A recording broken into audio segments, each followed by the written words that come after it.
Pourquoi la tournée économique du président Bassirou Diomaye Faye dans le nord du Sénégal est stratégique? Jusqu'au 15 juin et à compter de ce jeudi, le chef de l'État sénégalais va mobiliser le nord du pays en faveur de l'économie du Sénégal. Une tournée qui va se concentrer sur plusieurs localités et pas des moindres. D'abord, Podor. Cette ville est située à environ 500 km de la capitale Dakar. Là avait jadis fleuri le commerce fluvial. Désormais, elle abrite de grands producteurs agricoles et des éleveurs. Pour le développement de la filière agro-pastorale, Diomaye Faye entend présenter aux acteurs les projets d'irrigation et de modernisation. Autre point clé du passage de la délégation présidentielle, la ville de Saint-Louis. Là, la relance de la pêche artisanale maritime sera abordée. L'économie de Saint-Louis représente 4,7% du PIB national selon les données 2022 de l'Agence nationale de la statistique et de la démographie.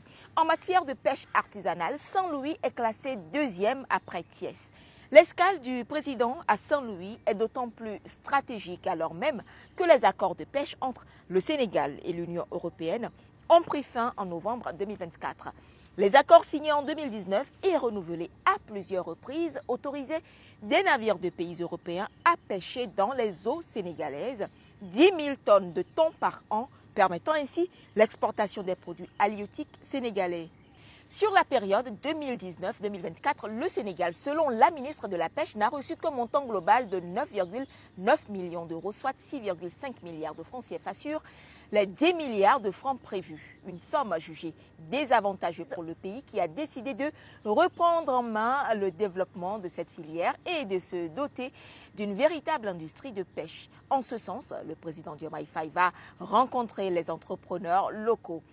Outre Podor et Saint-Louis, le président sénégalais est également annoncé à Dagana et dans la commune de Richard Toll, près de la frontière mauritanienne, pour la mise en place des projets d'énergie renouvelable et d'accès à l'eau en zone rurale, de financement des coopératives agricoles et d'industrie agroalimentaire.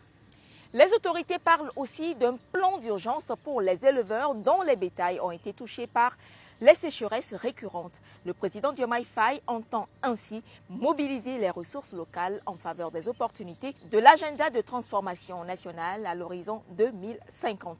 Le projet Sénégal 2050 a pour vision de relever le défi de la dépendance économique et du manque de compétitivité, puis réduire la pauvreté en augmentant le revenu par habitant de 1 500 à 4 500 $ d'ici 2050.